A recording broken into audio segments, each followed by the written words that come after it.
नमस्कार, आप देख रहे हैं सत्य हिंदी और मैं हूं आपके साथ कृति सिंह। बात करेंगे आज एक ऐसी खबर की जो आपको हैरान कर देगी।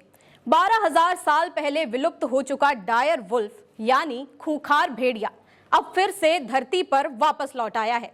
जी हां, वैज्ञानिकों ने जेनेटिक इंजीनियरिंग के कमाल से इसे हकीकत बना दिया है। लेकिन सवाल तो ये है कि क्या ये वैज्ञानिक चमत्कार है या फिर प्रकृति के साथ खिलवाड़। आइए इस खबर को विस्तार से समझते हैं। ये कोई फिल्मी कहानी नहीं है बल्कि हकीकत है। अमेरिका की डलास स्थित बायोटेक कंपनी कोलोसल बायोसाइंसेज ने 12,000 साल पहले विलुप्त हो चुके डायर वुल्फ को फिर से जीवित कर दिखाया है। ये विशालकाय भेड़िए ग्रे वुल्फ से कहीं बड़े होते हैं। 4 फीट लंबे 60 से 70 किलो वजन वाले डायर वुल्फ अपने मजबूत जबड़ों से हड्डियों को सेकंड्स में चूर कर सकते हैं।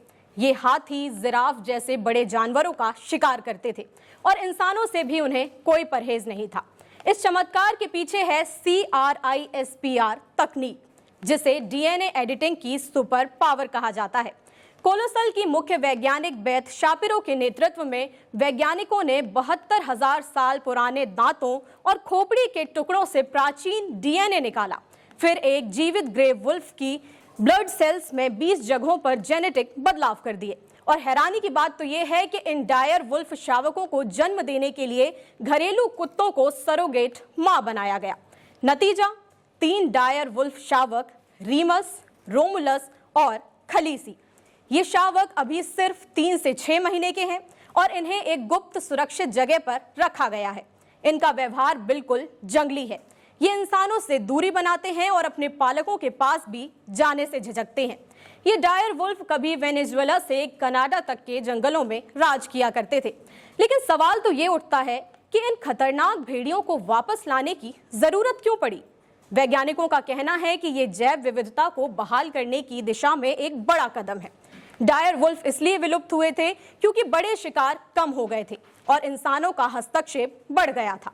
वैज्ञानिकों का मानना है कि इनकी वापसी से इकोसिस्टम को मजबूती मिल सकती है। लेकिन ये सिक्के का एक पहलू है। विशेषज्ञों का कहना है कि डायर वुल्फ मौजूदा पर्यावरण को बिगाड़ सकते हैं। ये बड़े जानवरों के साथ साथ इंसानों के लिए भी खतरा बन सकते हैं। अगर इनका व्यवहार जंगली रहा तो क्या हम इनके साथ सह अस्तित्व बना पाएंगे? और सबसे बड़ा सवाल तो ये है कि जब इनका विलुप्त होना प्रकृति का फैसला था तो इंसान क्यों इसे कृत्रिम रूप से बदलने की कोशिश कर रहा है। ये वैज्ञानिक उपलब्धि निश्चित रूप से ऐतिहासिक है, लेकिन इसके साथ कई सवाल भी खड़े हो रहे हैं। क्या हम प्रकृति के नियमों के साथ खिलवाड़ कर रहे हैं? और अगर हाँ, तो क्या हम इसके अंजाम के लिए तैयार हैं? आपकी जो भी राय हो इस मामले में हमें कमेंट करके जरूर बताइएगा। अगर जानकारी पसंद आई हो तो लाइक और शेयर करें और अगर आप चैनल पर नए हैं तो सब्सक्राइब करें और ऐसी ही खबरों के लिए देखते रहिए सत्य हिंदी।